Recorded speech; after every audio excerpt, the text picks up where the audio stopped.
the Allies had their backs against the wall, German U-boats were sinking American supply ships at an alarming rate, 800,000 tons in July of 1942 alone. The key to security and to freedom lay in the air. Henry J. Kaiser, famed industrialist and shipbuilder, boldly proposed a fleet of giant flying boats. Impossible, scoffed the critics. Nothing that big will ever get off the ground. Kaiser was not dissuaded. There was one person who could get Kaiser's scheme airborne. Who was this man? An immensely wealthy entrepreneur, a Hollywood producer, a record-holding pilot, and an aviation designer. His name, Howard Hughes, a man who excelled at making the impossible possible. In 1942, shipbuilder and aviator combined forces.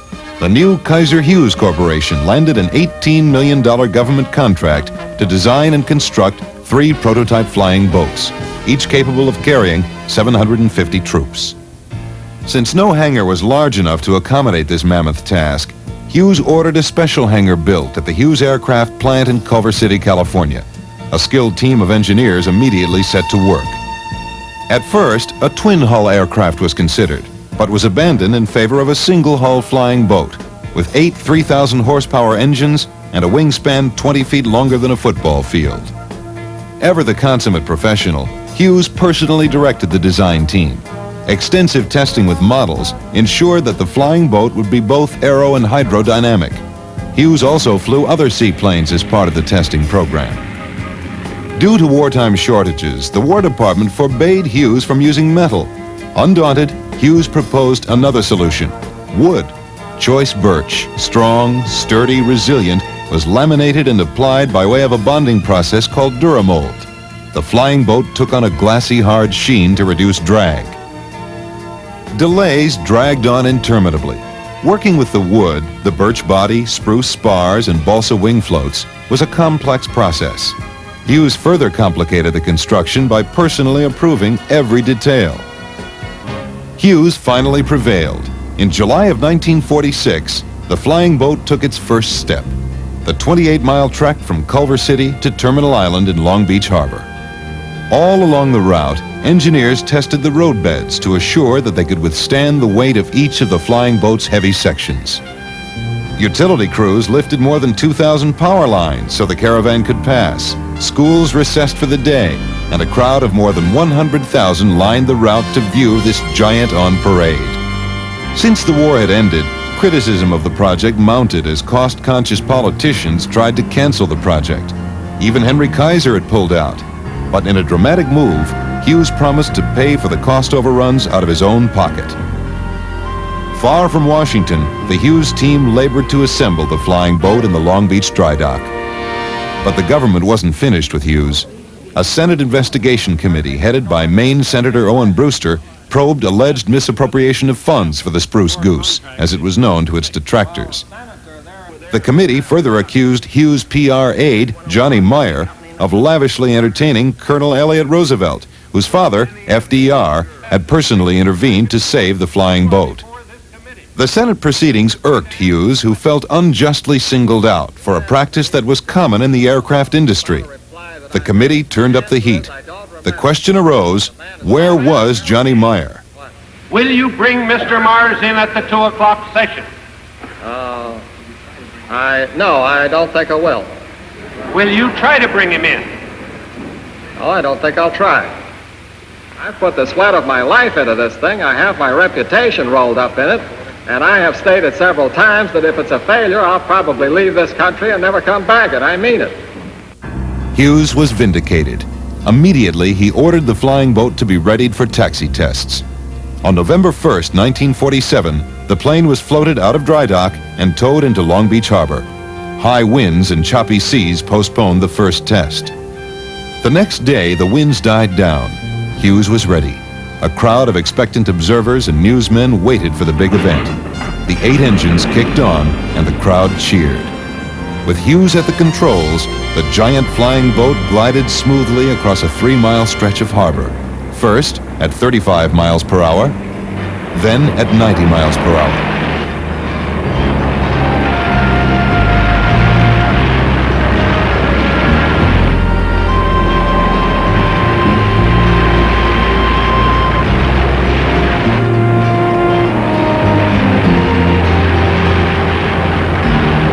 Eager newsmen filed their stories, but they were too early. Hughes wasn't finished. Catching the media and crowd unaware, Hughes taxied a third time, this time with lowered wings.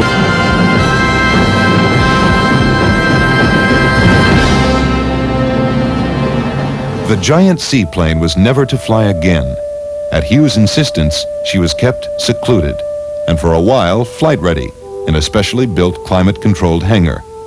Shrouded in mystery, she remained entombed for 33 years at a cost of $1 million a year. The march of time caught up with the flying boat. The hangar's lease ran out. Plans called for her to be cut into pieces.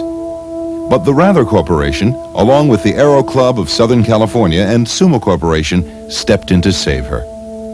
In October of 1980, the flying boat emerged from seclusion into the glare of the world's spotlight. Hermann the German, the world's largest floating crane, lifted her onto the dock. What was expected to take only a few hours took almost 2 days. Finally, she made it to her temporary quarters. In February of 1982, a permanent site was ready. The flying boat was floated on a barge down Long Beach Harbor, then gently eased into its new domed home adjacent to the Queen Mary. Now, for all the world to see, stands the proud flying boat, the biggest and mightiest airship of all time. She is a monument to the pioneering spirit of Aviator Howard Hughes, the man who made the impossible possible.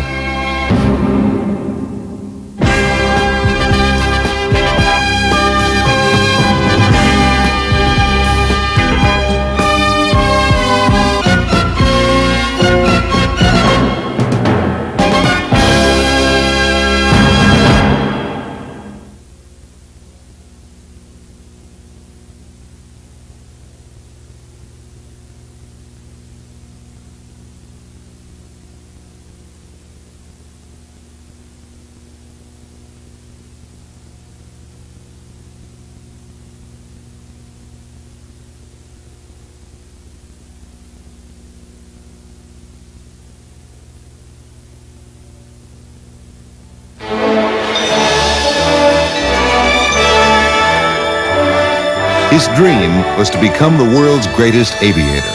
He became a renowned aircraft designer builder and famous world speed record pilot. His dream came true. He was Howard Hughes. His passion for the air began when, as a shy 14-year-old, he climbed aboard a rickety Curtiss Seagull flying boat. Hughes won his pilot's license while producing his World War I epic, Hell's Angels, the movie that combined his love for film with his passion for flight. Hughes went to great lengths to become a skilled pilot. In 1932, he disappeared. Using the alias Charles Howard, he flew as a co-pilot for American Airways on the Fort Worth to Cleveland run. He resigned when his true identity became known, but he gained valuable insights into commercial aviation. Aerodynamics, aviation engineering, and engine mechanics became his avocation. He continued to fly, logging hundreds of hours, but Hughes was not completely satisfied. He longed for something more: speed. Purchasing a Boeing 100, he hired Douglas Aircraft to reconstruct the airplane to increase its speed and performance. When his Speedster was ready, Hughes entered her in the 1934 All-American Air Meet in Miami. Hughes flew flawlessly, winning for himself his first aviation award, the Sportsman's Trophy. Victory fueled his ambition for greater glory. Quite simply, Hughes wanted to be the fastest pilot in the world. In 18 months, he and his talented team of designers had constructed a sleek masterpiece, the H-1 Racer. On September 13, 1935, Hughes readied the Racer for history.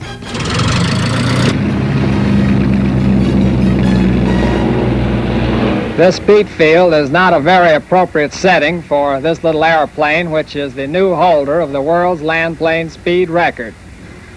Its forced landing here was caused by motor failure while it was being clocked by the National Aeronautical Association at an average speed of approximately 350 miles an hour, ample to surpass the old record of 314 held by the French.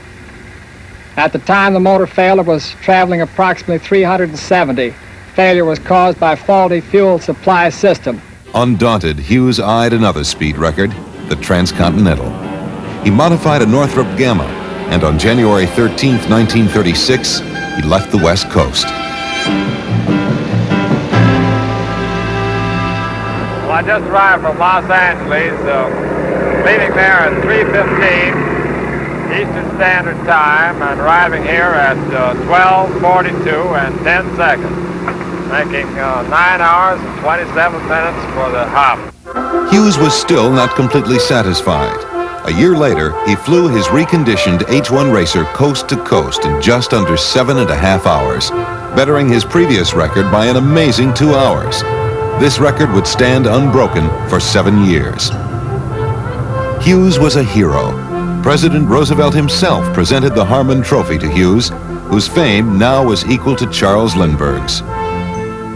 But within Hughes' soul flickered a dream that had challenged man since the time of the Phoenicians, to navigate the world. Hughes plunged himself into a comprehensive planning and testing program. He chose a Lockheed Lodestar and equipped it with an impressive array of navigation and communications instruments. All across the globe, fueling and communication stations were set up. After choosing his crew, co-pilot, flight engineer, navigator, and radio operator, Hughes was ready. The date, July 10th, 1938. To these newspapermen and photographers, that I'm awfully sorry about the delay here, and if I've seemed to be in too much of a hurry to wait and pose for your pictures, it's not because I'm high-hat or anything like that, but just because I've been terribly worried that I wouldn't get out of here before the weather changed. I had a good break in the weather yesterday, and I've lost that, and I suppose it'll be fair today, but I've been in an awful rush to get away from here, and I hope you'll forgive me. We're very anxious to know what our ambassador of goodwill is going to do when he reaches Paris. Would you mind telling us? Well, I don't really know. I think I can find something to do over there.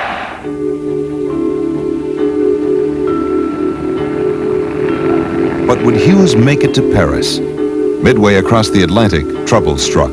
Hughes radioed New York. Well, our main concern at this time is our fuel consumption. Therefore, I hope that we're going to get to Paris before we run out of gas, but I'm not too sure. They've landed! Cutting Lindbergh's solo record in half, Hughes landed in Paris 16.5 hours after taking off. Delayed 8 hours for repair of a rear landing strut, Hughes finally left Paris for Moscow. Cheering Muscovites gave the capitalist Hughes a warm welcome. From Moscow, it was on to Soviet cities Omsk and Yakutsk, followed by Fairbanks and Minneapolis. After 91 hours, Hughes ended up back where he started. New York Mayor Fiorello LaGuardia welcomed him back. This welcome humbled Hughes. Greatest record established in the history of aviation. I know you're tired. Congratulations. Welcome home. That's for the entire crew. Thank you. I really should extend to these other men rather. New York was proud of Howard Hughes. 1 million people honored him with a ticker tape parade. World War II put an end to Hughes' record smashing. When the War Department rejected Hughes' offer of assistance, Hughes was not about to give up. He would develop his own aircraft at Hughes Aircraft in Culver City. Finally, in 1942, Hughes' persistence won out. He and Henry Kaiser won a government contract to build the flying boat. Soon after, Hughes landed a second contract, the construction of a high-speed photo reconnaissance plane, the futuristic XF-11. The war ended before either project was complete, but Hughes didn't abandon his planes. On July 7, 1946, Hughes test-piloted the XF-11. Everything went smoothly, until suddenly and without warning, a propeller spun into reverse. With characteristic fearlessness, rather than parachute, Hughes attempted to land at the Los Angeles Country Club. He fell short, plowing into several homes. A determined Hughes clawed his way out of the wreckage and was pulled to safety. Not expected to live, Hughes once again astounded the doubters. 6 weeks later, he walked out of the hospital. However, the injuries he sustained would rack him with pain for this time without incident. The future of commercial aviation remained a lifelong concern. As principal owner of Trans World Airlines, Hughes convinced Lockheed Corporation to build the Constellation, a passenger airliner capable of making non-stop coast-to-coast flight. Hughes personally piloted the Constellation's inaugural non-stop flight, which was known as the Star of California. Celebrating along with Hughes were movie stars Celeste Holm, Cary Grant, Frank Morgan, and Linda Darnell. In just under 7 hours, the Constellation crossed the continent. The era of non-stop continental flights had just begun. His passion was flight. His ambition was to be the best. Howard Hughes, the greatest aviator of his day, laid the foundation for the development of aerospace. Howard Hughes' dreams brought the future one step closer.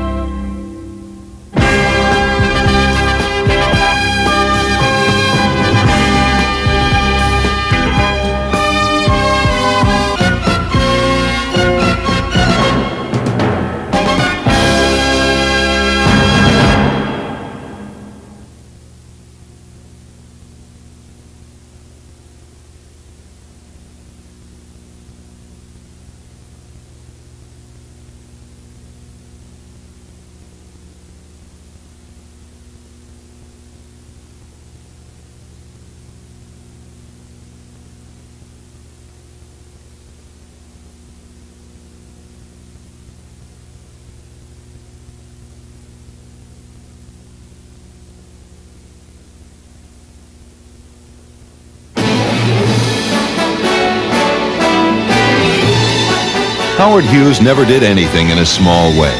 He strived to be the best in whatever he did. There was no better place for a man with a gargantuan ambition and a passion for success than Hollywood. It was only natural that Howard Hughes would make a name for himself there. Barely 20, Hughes first arrived in Hollywood to visit his Uncle Rupert, a successful novelist and screenwriter. Hollywood captivated the young man. He moved there with his first wife, Ella, a short time later. With characteristic abandon and at the urging of actor Ralph Graves, Hughes, against the advice of his family, sank $60,000 into his first movie, Swell Hogan. It was a story about a bruiser who adopts a baby and was a disaster that was never released. Characteristically, Hughes wasn't stung by the failure. Immediately, he plunged into Everybody's Acting, a critical and box office success. His next effort gained an Academy Award for director Louis Milestone and starred Mary Astor, and it made stars of newcomers Louis Wolheim and William Boyd. Two Arabian Nights, a comedy set in the trenches of World War I, was another winner. Sparked by these successes, in 1927, Hughes launched his most ambitious project, and the one closest to his heart. It was Hell's Angels, a dramatic portrayal of the daring exploits of World War I air aces. Ben Lyon, Greta Nissen, and James Hall starred. Prior to this picture, all aerial sequences used models. This would not do for Hughes. Demanding realism, he hired the best stunt pilots he could find and assembled the largest private air force in the world. Hughes was meticulous. Dissatisfied with two directors, Hughes took over the directorial reins himself. His quest for perfection led him to pilot a stunt plane for one sequence. Not surprisingly, costs soared. One problem was beyond Hughes' control. The Jazz Singer premiered, and overnight, talkies became the rage. Since Hell's Angels was silent, Hughes made a decision: go back into production, this time with sound. It cost Hughes his leading lady. Greta Nissen spoke heavily accented English. This loss led to dozens of screen tests, but it was worth it. Hughes discovered a young blonde extra. Her name was Jean Harlow. 3 years after beginning the original production, Hell's Angels was ready for release. Its cost, $4 million, a staggering sum at a time when production costs rarely topped $70,000. The June 30th, 1930 premiere seemed equal to the movie. Giant spotlights crisscrossed the skies over Grauman's Chinese Theater in Hollywood. Hughes hired... May I have your attention for just a moment? I want to present to you the feminine star of this spectacle, Hell's Angels. Oh, and what a lovely, lovely, beautiful creature. for Gene Harlow. Thank you. I would like to use this occasion to publicly thank Mr. Hughes for the opportunity he gave me. Gene Harlow. And now you'll wait for your picture right there. Hello, hello, hello. Hello, Art Gobo. Hello, Art. Come on over. The greatest flyers of all time, Art. Come on. Hughes' gamble paid off. Hell's Angels was a smash hit. Hughes emerged as a Hollywood sensation. Even today, this film stands as a classic, establishing this dashing young pilot entrepreneur as a serious filmmaker.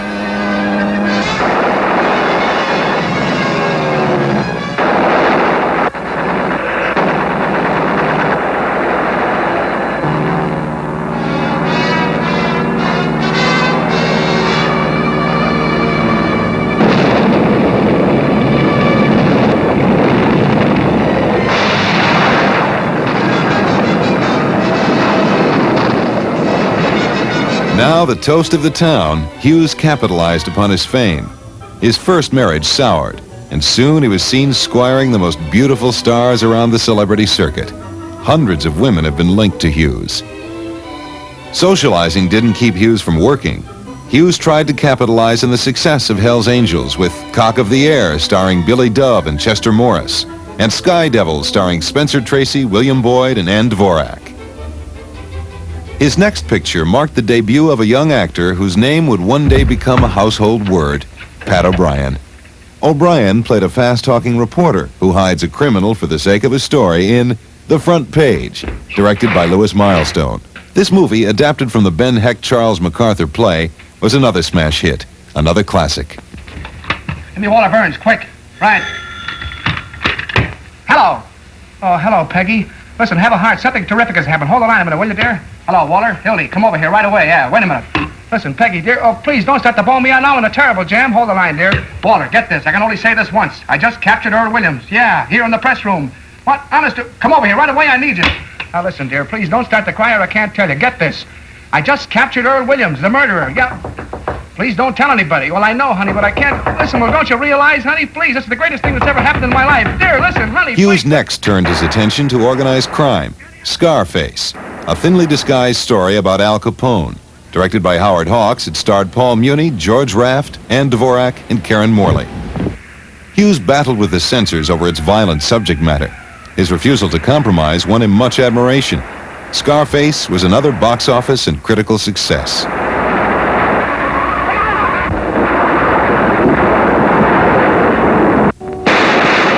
That was a fine job, Tony. Remember, that's only chicken feed. You stepped into big company. Don't work too hard. I just finish up tonight. Now I play a while. The lure of aviation beckoned Hughes once more, and he retired from active production until 1940. His return caused a minor scandal. For his next picture, The Outlaw, Hughes wanted talent that sizzled. In this original screen test, he found his stars of tomorrow, Jack Butel and Jane Russell. Max, huh? Cut it out. We're playing for keeps. You understand English? Can you? Yes, What's your name? real. What's the rest? Hughes insisted on capitalizing upon Jane Russell's physical attributes. He even designed a special uplift bra to highlight her breasts. How do you know? His excessive demands cost him the services of director Howard Hawks, who, tiring of the interference, handed the picture back to Hughes, who directed it himself. Hughes' tendency for the flamboyant extended to The Outlaw's promotional campaign. Once again, Hughes found himself at the receiving end of the censor's scissors. When Hughes wouldn't tone down the suggestiveness of this picture, controversy raged. A controversy which contributed to a box office bonanza despite the film's bad reviews.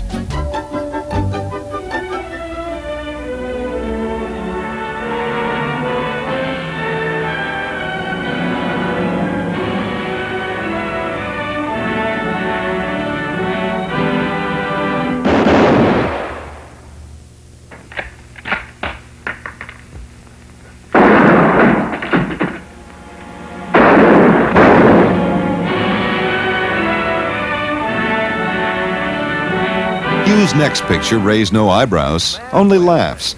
Classic comedy star Harold Lloyd played the lead in the Preston Sturgis slapstick Mad Wednesday. Mad Wednesday, the uproariously funny story of how a Mr. Milquetoast learns to become a big shot. He's in some kind of trouble. Who is He's it? about to have his first drink. His first drink. Now that I've had time to think it over, Yes, sir. You never know how the other half lives. You aroused the artist in me. Yes, sir, Wednesday was wild. Wednesday was rugged. Wednesday was the wackiest day ever.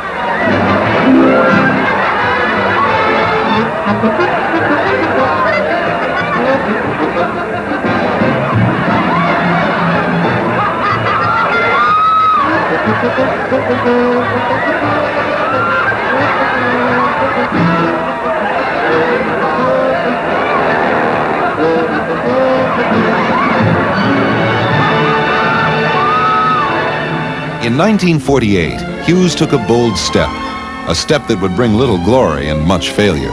He purchased RKO Studios. RKO under Hughes produced these memorable titles: The Big Steal with Robert Mitchum and Jane Greer, Two Tickets to Broadway with Janet Leigh and Tony Martin, Flying Leathernecks with John Wayne and Robert Ryan, Second Chance with Linda Darnell and again Mitchum, and The French Line with Gilbert Roland and Jane Russell. A Hughes pet project was The Conqueror, starring Susan Hayward and John Wayne as Genghis Khan. Despite Hughes' special interest, the 1956 film was a disaster.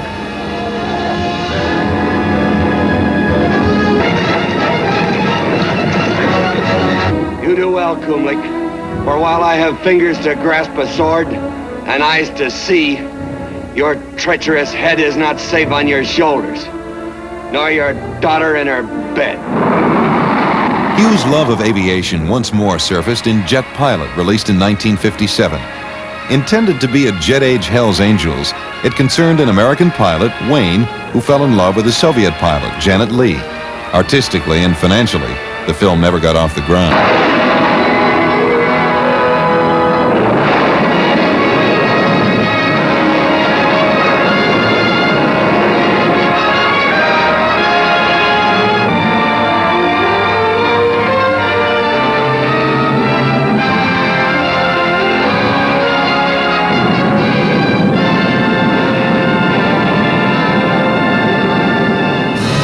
And RKO never recovered from Hughes' heavy hand.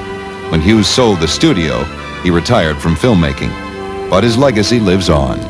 He made classics, Hell's Angels, The Front Page, and Scarface. Because Scandals, The Outlaw, and again Scarface. And he gave the first break to stars like Jean Harlow, Pat O'Brien, and Jane Russell. Howard Hughes, whose sense of grandeur and keen eye for talent made movies the way he lived, larger than life.